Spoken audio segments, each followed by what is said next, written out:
Hello students, कैसे हो आप सब लोग? I hope all of you doing well and fine. I welcome you all in our next session of INMO flashback series, guys. In this series, as you guys must be knowing by now, we are solving previous year INMO questions, and in each video we are solving one question at a time. And we started with the year 2000, and currently we are going through the year 2016, right? So you can find all the videos already posted on the channel as well. And अगर आपको order में करना है, as we started with the year 2000, you can see it under the playlist section. INMO flashback करके एक playlist भी बना हुआ है, which is in proper particular order. You can go on watching them, right? All right, guys. So guys, आज का question जो है that is based on geometry. That is the fifth question of INMO 2016. हम 4 questions कर चुके हैं again. You can find those videos already posted, right? So guys, let us see the next question. Okay, before seeing the question, okay, let me introduce myself. My name is Lohit Jindal. I've done my BTech from IIT Bombay, and I've been teaching mathematics since past 9+ years, basically since graduating, for various competition exams like IIT JEE, KVPY, Mathematics Olympiad, etc. And now we are teaching for ISI as well. Okay, all right. So let us see the question, guys. Okay, so as always, I'll just request you one thing, guys. After reading this question, read it once, है ना, and then pause the video, pause कर लो video को, so that after pausing, please try this question by yourself, right? Because otherwise, if you just watch the solution directly ना, तो मजा नहीं आएगा आपको. You will not get the point कि क्यों कोई step हम कर रहे हैं. It will not give you that much of an insight into the question. Rather, बहुत ज्यादा लगेगा आपको कि आ गया है, बट अगर ऐसा सिमिलर चीज की जरूरत पड़ गई है, you will not be able to do it better, है ना, आप सॉल्व कर नहीं पाओगे एक्चुअली दोबारा. ठीक है, so again I am requesting, pause कर लेना वीडियो और इसको ट्राई करो, है ना, एटलीस्ट इसको 1-1.5 घंटे का ट्राई दो, टाइम दो. ऑलराइट, आई होप गाइस सबने ट्राई कर लिया इस क्वेश्चन को. So let us start by solving this question. Okay, so guys question बोल रहा है, let ABC be a right angle triangle with angle B equal to 90. Let D be a point on AC such that the in radii of the triangle ABD and CBD are equal. तो एक D ऐसा एक point है AC के ऊपर, so that the two triangles it divides, है ना, दो ट्राइंगल में डिवाइड हो गया ट्राइंगल आपका, राइट ट्राइंगल ट्राइंगल. तो जो जो छोटे ट्राइंगल्स हैं उनके जो इन रेडियस हैं, right, the inradius of those two triangles are actually equal. ABD and CBD are equal. इस तरह से आपने D पॉइंट चूज किया है, right. If this common value is r dash, common जो in radius की value वो r dash है, और r is the general in radius of triangle ABC. This is the expression that we have to prove. Okay, 1 upon r dash is equal to 1 upon r plus BD, 1 upon BD. Okay, so guys पहले diagram बना लेते हैं. Okay, let me get the diagram. तो मैंने diagram पहले से बना के रखा हुआ है. Okay, I'll explain इसके अंदर क्या क्या हम कर रहे हैं. So ABC is your triangle, right, with B angle as 90. And as shown D एक ऐसा पॉइंट है सो दैट ये जो दो इन सर्कल्स बन रहे हैं दोनों ट्राइंगल्स में, वो दोनों इक्वल हैं. I name them as R dash already. But guys एक चीज का और ध्यान रखते हैं, for calculation purposes, what is R also incentre होगा, वो एंगल बाइसेक्टर के ऊपर लाई करता है ना. सो थिंक अबाउट इट, जो आपका guys angle bisector through A है, right, the angle bisector through A, if I just draw it, wouldn't be वो E से भी पास करेगा, which is the in center of triangle ABP ABD, right. Because अगर आप angle bisector draw कर रहे हो guys, okay, just let me show you. Okay, like I have drawn a red line.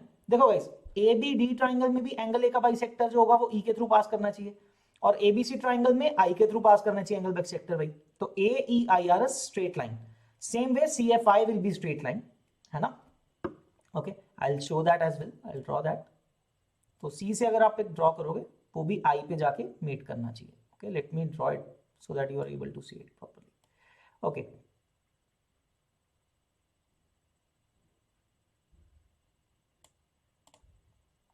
Right guys, तो मैंने ये दोनों red lines आपको ड्रॉ करके शो कर दिया है. These are angle bisectors. तो दोनों स्मॉल ट्राइंगल्स में तो एंगल बाइसेक्टर ड्रॉ करना पड़ेगा ना उनके इन रेड सेंटर तक जाने के लिए. So CFI are a straight line, AEI are also a straight line. Okay, this should be clear to you. Okay guys, so guys let us see कि हम R dash R और BD में relation कैसे निकाल सकते हैं. How we can start at this? You should know some basic formulas. One thing is delta is equal to R is equal to delta upon S का formula आपको याद रहना चाहिए, right? This expression, this formula will be used many times. So keep it in mind. या फिर delta को हम क्या लिख सकते हैं, R into S, right? So using this guys, let me start with this. जो ABC का ट्राइंगल है, can I say that is equal to ABD plus ABD and CBD, right? ये लिख सकता हूं. And now what is ABD? Can I write it as R times S1, where S1 is the semi perimeter of triangle ABD. ऐसे define कर देते हैं. S1 is semi perimeter of triangle ABD. Similarly S2 को क्या define कर लेते हैं? S2 is semi perimeter of triangle BCD. Okay, so accordingly ABD का एरिया क्या आएगा? R into S1, R dash into S1 plus CBD का area क्या आएगा? उसमें भी R dash है, right, into S2. So what is this? S1 and S1 plus S2. चलो ये R dash कॉमन आ जाएगा, right, and you are having S1 plus S2. So guys हम S1 plus S2 की वैल्यू फाइंड करते हैं separately. What is S1 plus S2? So S1 is simply, okay, sides mark कर देते हैं guys. Let me, okay, select the sides. AB side क्या होगी? C. A के opposite BC side is A and this AC side is B, right? So guys, what is S1? So AB plus BD plus AD, right? So S1 is AB, that is C, plus BD plus AD by 2 plus S2 की value कितनी है? A plus BD plus CD upon 2. So what you'll observe guys, LCM ले लोगे जब आप C plus okay, AD plus CD is AC, right? AD plus CD add होके क्या बन जाएगा? AC बन जाएगा, which is B. So you'll get C plus A plus B plus twice of BD upon 2. Now you can write, you know what is the value of S? That is A plus B plus C by 2. So if you split the fraction, A plus B plus C by 2 is S plus BD by 2. 2 twice of BD upon 2 is BD. So you got this expression that S1 plus S2 is S plus BD. ये भी चीज का ध्यान रखना है, तो यहां पे पुट कर देते हैं. So R dash times you'll get S plus BD. ठीक है, so this is equal to ABC, correct? Okay, आगे बढ़ते हैं. I'm interested in finding the relation between R dash, R and BD. तो R dash आ चुका है. Guys, S को क्या लिख सकता हूं? Again, ABC is the triangle, so S will be equal to area of triangle ABC. Okay, यहाँ पे काम करते हैं. BD को मैं पहले लिख लेता हूँ expression. What is the value expression of BD from this expression? R dash को नीचे ले जाओ. That is ABC upon R dash minus S. Now the value of S can be represented as, देखो, ABC upon R dash तो पढ़ा ही हुआ है. Can I represent S from this formula as delta, which is ABC upon R? उसको ऐसा लिख सकता हूँ, S को ABC upon R. So you see, BD का एक्सप्रेशन क्या आ रहा है फाइनली? देखो, what is the expression of BD? If I take ABC area common, you're getting 1 upon R dash minus 1 upon R. So and keep an eye on what we need to prove, है ना बच्चों? जो हमें prove करना है उसके ऊपर आपका माइंड होना चाहिए. देखो, if I need to where I need to prove, 1 upon R dash minus 1 upon R की वैल्यू कितनी आनी चाहिए? 1 upon BD. तो मैं यहां तक आ चुका हूं. I have reached up to this step. 1 upon R dash minus 1 upon R की वैल्यू क्या आ रही है? BD upon ABC. To get the answer, the area of triangle ABC should be equal to BD square. अगर वो area of triangle ABC BD square आ जाता है, ना काम खत्म हो जाएगा, right? All I need to prove is somehow that this area ABC का एरिया जो है that should be equal to BD square. और फिर वो देखते हैं कैसे आएगा. ठीक है, that this area should be equal to BD square. This is to prove now. This is our next part. कैसे सॉल्व करेंगे? ठीक है, अब इसको प्रूव करने की कोशिश करते हैं. If I basically prove ABC is BD square, our job is done, right? Okay, so let us start. अब यहाँ पे कैसे आएंगे? So guys, in this way, now you see, ये भी परपेंडिकुलर है. हमने I के ऊपर I से परपेंडिकुलर ड्रॉप किया, BC के ऊपर वो X है, तो ये भी परपेंडिकुलर है ना? And this is perpendicular as well. So you see, EP is parallel to IX, है ना? दोनों जो दोनों इन रेडियस जो है R dash and R are parallel, right? So if you pick in triangle AIX, तो guys आपके पास रेशियो क्या आएगा? AP upon AX. So R dash upon R will be equal to AP upon AX, right? So this is R dash upon R. Okay, मैं एक बार लिख देता हूं properly. Okay, so by BPT, basic proportionality theorem, in triangle AIX and triangle CIX, इकट्ठा ही लगा रहा हूं एक ही बार में, तो आपको इजी हो जाएगा समझना. ठीक है, so what will happen, BPT apply कर रहे हो AIX के अंदर, the ratio R dash upon R in the first triangle it will be equal to AP upon AX. ठीक है, this should be equal to AP upon AX. Second triangle में वही ratio क्या होगा, CQ अपॉन CX होगा, that will be CQ upon CX. Right, अब ऐसे आपको लग रहा होगा इसका क्या करें. So guys you should know this six things कि जब कुछ रेशियोज इक्वल होती हैं, the same ratio particular ratio is also equal to the sum of the two numerators and respective denominators. मतलब यही ratio will be equal to AP plus CQ. Okay, AP plus CQ upon AX plus CX, इसके equal होगा further. मतलब हमने दोनों numerators add कर दिए, दोनों डिनोमिनेटर्स ऐड कर दिए, इसी रेशियो के इक्वल होगा. So let the numerator be as it is, AP plus CQ. Okay, कोई प्रॉब्लम नहीं है उसके अंदर. Upon AX plus CX. Guys AX plus CX कितना है, that is the length B. ठीक है, अब यहां से गाइस थोड़ा सिंप्लीफाई करते हैं. What is R dash upon R. ठीक है, तो R dash upon R, guys what is AP and CQ. If you keep it mind guys, इस सर्कल के अंदर जो AP होना चाहिए वो क्या होगा, S1 माइनस BD. ये फॉर्मूला होता है ना in a if you draw in center, है ना, तो जो रिस्पेक्टिव टेंजेंट्स की लेंथ होती है वो S minus the opposite side, है ना, ऐसा होता है. तो अगर आप AP की लेंथ देखोगे वो क्या होनी चाहिए, this should B, okay let me mark here, that should be S minus BD, sorry S1 minus BD. S1 क्या है, semi perimeter of ABD, right. Similarly CQ should be S2 minus BD. So replace them, है ना, AP और CQ की value डाल देते हैं. AP कितना है, S1 minus BD plus S1 minus S2 minus BD upon B. So that is S1 plus S2 minus 2BD. But S1 plus S2 की वैल्यू कितनी है, S प्लस BD, है ना. सो S1 प्लस S2 को अगर replace कर दूंगा, S plus BD minus 2BD. So मैं डायरेक्ट लिख देता हूं, अपॉन B है, so that will be S minus BD by 2. That is one relation. Okay, let this be equation number 1. ठीक है, I hope this point is clear, right? No doubt about it.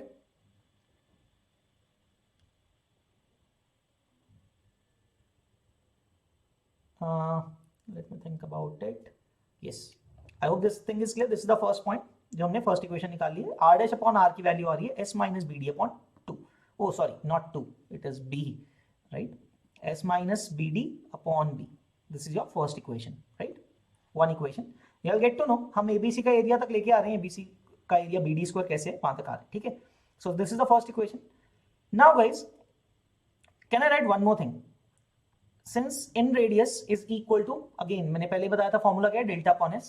Can I say R dash is equal to ABD upon S1, right. ये लिख सकता हूं ABD का area upon S1, first triangle में लिखना है तो. The same ratio is also equal to BCD upon S2. Again मैं रेशियो एंड प्रोपोर्शन यूज करूंगा. If these three things are equal, ratio में इक्वल है, तो न्यूमरेटर्स का sum which is ABD plus BCD. Let me say one more thing, S plus BD. Okay, upon S1 plus S2 डाल सकता हूं, right. This is what I can replace. Now the numerator is area of triangle ABC. Although बच्चे ये वही equation है, ये वाली equation ही बन रही है, कोई प्रॉब्लम नहीं है. चलो अलग वे है इसको लिखने का, बस S1 प्लस S2 क्या आ जाएगा, S plus BD, right. Not much different, चलो, है ना. तो ये आ जाएगा S प्लस BD आ गया. What is ABC, area of ABC, that is R into S. बड़े वाले ट्राइंगल के लिए तो R इंटू S आ जाएगा ना, upon S plus BD, right. So from this thing, इस R को गाइस, न्यूमरेटर वाले R को लेफ्ट साइड पे नीचे लेके जाओगे तो what is R dash upon R, that is S upon S plus BD. So let it be your second equation. Now guys first and second equation should be equal, right. R dash upon R की value लिख रहे हैं, उनको equate कर दोगे तो क्या आएगा, देखो S minus BD upon B is equal to S upon S plus BD. Cross multiply S minus BD into S plus BD will be S square minus BD square. Is equal to right side पे क्या आएगा, s into B. So this will give you that B D square is equal to s into S minus B. Right, यहां तक guys समझ में आ रहा है ना. बी डी स्क्वायर की फाइनली वैल्यू कितनी आ रही है आपके पास, s into S minus B. ठीक है. Now this is a thing which is quite interesting guys, if you would remember it. अगर आपके पास गाइस एक राइट एंगल ट्राइंगल हो, I will simply tell you on this side, क्योंकि देखो अगर आपके पास गाइस एक राइट एंगल ट्राइंगल है और उसके अंदर अगर आप इन रेडियस ड्रॉ करते हो, right, if you are drawing a circle inside it. Okay चलो मैं एक काम करता हूँ ना, सर्कल ड्रॉ कर लेते हैं.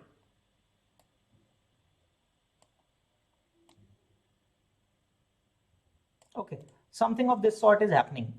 सो सोचो guys, if this is triangle ABC, इस तरह से this side is A, this side is B, this side is C. ये जो रेडियस होगा इसका, इन रेडियस होगा, ये वाली लेंथ इस टेंजेंट की लेंथ के इक्वल होगी, and in this case that is equal to S minus B. Both these lengths है ना, इनको एस माइनस बी लिखते हैं हम, सॉल्व करके भी आ ही जाएगा. So since ABC is a right angle triangle, right, since ABC is a right angle triangle, इसका जो आर होना चाहिए, the R formula for triangle ABC, which is although delta by s तो सही है ही, that should also be s minus b. ये बड़ी important interesting बात है कि जो आपका ट्राइंगल है उसका जो रेडियस है, इन रेडियस r है, ix की वैल्यू जो होगी वो क्या होगी, r equal to s minus B, क्योंकि राइट एंगल इज b है इन दिस केस, है ना. सो इस s माइनस बी को आप r लिख सकते हो, सो s into r, and from this formula again r into S, area of triangle ABC मिलेगा आपको. सो गाइज अपना काम हो गया, you just replace ABC area bye BD square, जो आपके पास यहाँ पे आ गया फाइनली. ये एक इंपॉर्टेंट स्टेप मिला आपको, that area of triangle ABC is BD square. So just substitute back into this, जो हमने चाहिए था वो निकल गया, है ना. So by putting it back you will get, I am a bit low on space, तो थोड़ा स्क्रॉल डाउन कर देता हूँ. You will basically be getting BD equal to BD square times 1 upon r dash minus 1 upon r, and one of the BD will get cancelled. So cross multiplying, taking this BD to the denominator, you'll get 1 upon r dash minus 1 upon r is equal to 1 upon BD. ठीक है. So this will get you 1 upon r dash is equal to 1 upon r plus 1 upon BD, जो हमें prove करना था. So that is your final answer, right? I hope it is clear guys. मतलब बड़ा थोड़ा interesting question है, too much of solving, but हाँ अगर आप देखोगे घूम फिर के वही चीजों को सॉल्व कर रहे हैं हम बार बार, but yes you have to find some relation in a different manner, right? So हमने कई चीजें यूज की, देखो इसके अंदर वो जैसे रेशियोज का इक्वल करना और उनका addition of the numerators upon addition of the denominators, ये वाला स्टेप काफी यूजफुल रहा हमारे लिए, and it is quite useful many a times, so you should know this things. और उसका यूज करने के बाद most of the time we are using delta r equal to delta upon s formula in different forms, right? And then also we used BPT. So multiple concepts are being used, and उसके अलावा थोड़ा solving था, and you are able to get your answer. I hope आप सबको कुछ learn करने को मिला guys. If not कोई step पे कोई doubt लग रहा है, please rewatch the video, आपको समझ में आ जाएगा step. और I'll want you guys to solve it alongside guys. मेरे साथ साथ solve किया करो, pause करते करते हर step को खुद से सोच के लिखा करो कि कैसे हुआ, ठीक है ना. ऐसे ही नहीं कि जस्ट कॉपी कर लिया, it will not help you otherwise, ठीक है. तो इसको ऐसे ही कॉपी मत करो, जैसे जैसे मैं सॉल्व कर रहा होता हूँ वही बात समझ के आप साथ साथ में आप लोग भी लिखो, and then try to do the calculations and all by yourself.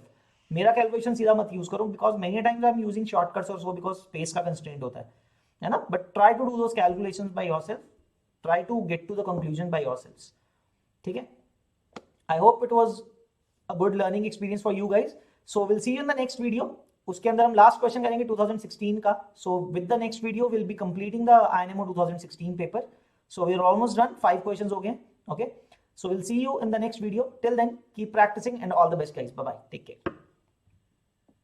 ISI aspirants. Whereas for the JEE aspirants, मैं आपको guys एक अच्छा सा मतलब एक बताना चाहूंगा कि ये एक एग्जाम है जिसके बारे में जनरली काफी लोगों को पता भी नहीं होता, है ना. And other than that JEE aspirants को फायदा क्या है, क्योंकि इसका सिलेबस कोई ज्यादा डिफरेंट नहीं है. आईएसआई का syllabus is not at all much different from JEE maths. Rather इस पेपर में तो सिर्फ मैथ्स ही आएगा, फिजिक्स केमिस्ट्री तो नहीं आएगी जेईई एस्पायरेंट्स के लिए, सिर्फ मैथ्स है, right. And how is it useful is it's like you're broadening your horizons, है ना. आप जेई के लिए भी प्रिपेयर कर रहे हो, आप साथ में अगर ये भी प्रिपेयर कर रहे हो, लेट्स से इसके अंदर अच्छा स्कोर आ जाता है, you can actually figure out कि हाँ क्या पता आपको मैथ्स में इतना इंटरेस्ट है, you might opt for this thing अगर आप इसमें सेलेक्ट हो रहे हो, right. Other than that, it will also help you in JEE aspect as well, because इसके अंदर हम इतने questions करेंगे, methods discuss करेंगे, all those methods and all will also be beneficial for you in JEE as well. वो methods तो same ही होंगे ना, maths तो maths है ना. So the syllabus is pretty much overlapping, and मैं अभी next slides के ऊपर आपको वही बताऊंगा कि syllabus किस तरह से overlap करता है ना, so that आपको एक idea मिल जाएगा. सो जेई एस्पायरेंट्स को ज्यादा टाइम भी वेस्टेज नहीं होगा, because it is actually relevant for them in JEE as well. तो उनके लिए टाइम वेस्टेज नहीं साबित होगा ये course, right, if they are opting for it. Rather वो आईएसआई के को भी एग्जाम को भी दे पाएंगे, बिकॉज उनको एक आइडिया लग जाएगा आप लोगों को कि आईएसआई में किस टाइप के क्वेश्चन आते हैं, है ना, और किस लेवल के क्वेश्चन आते हैं. And giving the test and all will help you in both the aspects, JEE as well as ISI exam as well, if you are going to give it. Okay, it is going to start from 28th of November. तो guys मैं इसके topic wise weightage के ऊपर आ जाता हूँ. Although weightage के ऊपर हम बात नहीं करेंगे, I am just going to talk about, because weightage के ऊपर अभय सर ने वो वीडियो के अंदर बात की हुई है, जो कोर्स का वीडियो है पहले सर ने जब अनाउंस किया था. But I am trying to talk about the topics. जो टॉपिक्स आए हुए हैं वो आपके जेई के साथ कैसे मैच करते हैं, because most of you guys must be preparing for JEE who are watching this video, right. I'm going to circle the topics basically जो जेई में नहीं है, because जेई के अंदर जो टॉपिक्स है वो तो सारे ही हैं, है ना. Because you can see matrices and determinants is there, conic section is there, straight lines, definite integration and area, है ना, sequences and series, trigonometry, application of derivatives and complex numbers. All these topics are already in JEE syllabus. Sets and functions होता है, PNC होता है, permutations and combinations, LCD, limits, continuity and derivability, geometry and polynomials. हाँ, यहाँ पे difference आता है guys. The only to topics जो जनरली जेई के अंदर अब नहीं आते, एज सच डायरेक्टली जेई के अंदर नहीं आते, that is geometry, that is Euclidean geometry, not the coordinate geometry, है ना. कोऑर्डिनेट यहाँ पे कवर हो गया है, conics and straight lines and all, circles वगैरह. And then the other thing is number theory, which is basically an integral part of, you know, ISI का एक इंटीग्रल पार्ट है. 10% वेटेज आप देख सकते हो क्वेश्चंस में. एंड अदर मैथ्स ओलंपियाड के अंदर भी हम इसको बहुत रिगरसली टीच करते हैं. So guys, these two topics, number theory and geometry, actually these are very rigorously taught in mathematics Olympiad as well, है ना. तो ये दो टॉपिक्स ऐसे हैं which constitute of about 17-18%, है ना. इन दोनों को ऐड करोगे तो मिसलेनियस में भी कुछ क्वेश्चंस होते हैं जो थोड़े मैथ्स ओलंपियाड के रिलेटेड होते हैं, तो अबाउट 17-18% का जो रेशो है वो ओलंपियाड मैथ्स का है, जो कि जेई के अंदर नहीं होता है. So as I was saying, जो आईएसआई एस्पायरेंट्स हैं उन्होंने तो ये टॉपिक्स कवर कर रखे होंगे, वेयरएज जेई एस्पायरेंट्स ने ये टॉपिक्स नहीं कवर कर रखे होते हैं. So if you are enrolling in our batch, ये दोनों टॉपिक्स भी अच्छे से कवर किए जाएंगे. So it will help you a lot if you are going to give the ISI exam, right. तो ये जो टॉपिक्स हैं, these are out of the +1 +2 class 11th and 12th class syllabus, and these we will be covering in the sessions as well, इनके questions and all, right.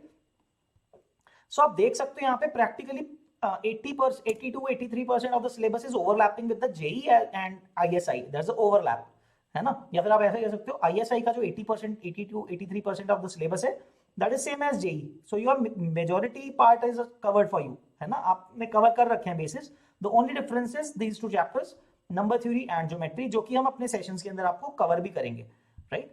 So you'll not face that much difficulty if you're opting for this course, right. तो अगर आप किसी भी एक segment में हो, like you are preparing for JEE and not for ISI, तो आप कर सकते हो आईएसआई के लिए with a small effort. And anyways this number theory and geometry that will be doing will anyways indirectly help you in JEE as well. ऐसा नहीं है कि उसका कोई काम नहीं है जेई के अंदर भी, वो आपको इनडायरेक्टली जेई के अंदर भी हेल्प करेंगे, right. Okay, that is about the topic wise weightage, rather कि क्या क्या सिलेबस ओवरलैप करता है, right. After this guys, as I said कि क्लास वाइज क्या क्या वेटेज है, लाइक 18.8% ऑफ ओलंपियाड मैथ्स जो मैंने आपको अभी बताया, like number theory and geometry है मेजरली इसके अंदर जो कॉन्स्टिट्यूट होता है, बाकी सब तो आपका 11th और 12th क्लास के सिलेबस के अंदर इंक्लूडेड है. So you can see combined they get about 81.2%, right. So class 12th का सिलेबस 36-37% है और 44.7% 11th क्लास का सिलेबस होता है, that is ISI syllabus, right. So अगर आप 11th-12th कर चुके हो, this course is basically meant for 12th class students जो भी 12th में है प्रेजेंटली और उनका सिलेबस बेसिकली कंप्लीट हो गया होगा. So basically they have covered complete 11th and 12th class syllabus, उनके लिए है. या फिर if somebody is dropping an year और सो 13th क्लास में है एक तरह से कोई अगर, तो उसके लिए एक कोर्स रेलिवेंट है. This course is not meant for 11th class students as of now, right, because उन्होंने 12th वाली चीजें नहीं की होंगी. Although if somebody wants to learn it, like फिर वो है कि अगर कोई 11th क्लास का स्टूडेंट ISI प्रिपेयर कर रहा है तो इस कोर्स को ऑप्ट कर सकता है, but the thing is he might not understand the topics where the 12th class syllabus is being covered, so he'll have to manage by themselves, right? Okay, that is the weightage aspect. And now coming to the highlights of the course के अंदर क्या क्या होगा. As I told you guys, there will be like 28 November से start, or as I told you, and there will be 60 lectures in total. So every day, practically every day there will be class, and the timings would be 3 p.m. to 4:30 p.m. So in case you have some prior commitment on some days at 3 to 4:30, you can basically watch the replay for those days, है ना, वो भी कर सकते हो if you're opting for this course. So daily live lectures हैं, barring some holidays in between जो आती हैं, है ना, दिसंबर एंड पे कुछ holidays होती है तो वो छोड़ दो, लेकिन but basically it is going to have you are going to have one lecture every day, ठीक है, तो ये होगा. And overall in the 60 lectures you'll be also giving 15 tests, total of 15 tests. Some might be part test or full test, everything, right? But total 15 tests होंगे आपके, which will give you ample practice for the upcoming ISI admission test, है ना. And for every lecture, for every of the 60 lectures, you'll be getting an assignment as well. Daily assignment, छोटा सा assignment होगा जिसके लिए आपको बहुत ज़्यादा टाइम नहीं देना पड़ेगा. You don't have to carve out time from your JEE and all इसके लिए specially. जो you can say 1.5 hour का सेशन है और उसके साथ में half an hour, maybe 1 hour maximum for the assignment every day. So 2.5 hours के अंदर आपका ISI प्रिपेयर हो जाएगा साथ साथ में, and alongside that will help in anyways. JEE के अंदर तो सेम आता ही है तो वो हेल्प करेगा ही करेगा. So it's like both ways आपका यूज हो जाएगा. वो जो आप 2-2.5 घंटा रोज लगाओगे, it will be beneficial for you in both exams, ISI as well as JEE. JEE aspirants ये ना सोचे हम इसके ऊपर 2.5 घंटा लगा रहे हैं तो हमें फायदा नहीं है कोई, तो JEE में भी वो हेल्प करेगा ही करेगा, right? And as I already told you, the target grade is class 12th and 13th. 12th class students जो भी 12th class के end पे हैं, और 13th class students like you over there who are dropping a year or so, ठीक है. So that basically आपका theory पूरा covered होना चाहिए. You should be knowing the theory because we don't have the time in these 60 lectures to cover the theory portion extensively. So हम just skim through करेंगे, revise करा देंगे ऊपर से 5-10 मिनट में, और बाकी के टाइम के अंदर हम questions करेंगे उसके pertaining, right? So that will give you a very good practice for ISI exam, right? So guys, these are all the details about the course, ठीक है. So coming about the pricing of the course, that is about 5,555 rupees 0.55 after discount. Total price, initial price was 2,000. So after discount it is 5,555. And if you apply the code LJ Pro, right, you can click it. आपको अलग से लिखने की जरूरत नहीं पड़ेगी, description के अंदर जो लिंक है आप क्लिक करोगे, it will be automatically applied. So 10% additional discount आपको मिल जाएगा, and you will get this course. You'll be able to buy the course at 5,000 rupees. ठीक है, तो guys 60 lectures and many more things are being provided to you in this course. So 5,000 a very nominal price accordingly, है ना, जितना हमने उसके ऊपर work किया है इस कोर्स के लिए, रिसर्च करके पूरे प्रीवियस पेपर्स के क्वेश्चंस भी इसके अंदर यूज किए हुए हैं, है ना, so that you get the proper idea as well. And many different countries exams is also used. So mathematics wise आप बहुत अच्छे से कंडीशन हो जाओगे उस एग्जाम के लिए, right? So that is it from my end, guys. So looking forward to see you guys in the class, है ना. If you opt for this course, you'll be able to see the sessions, slides and all once you enroll in that, right? Okay guys, that's it from my end. We'll see you in the classes. Hope to see you there. Okay, bye bye guys. Thank you from my end. Bye bye.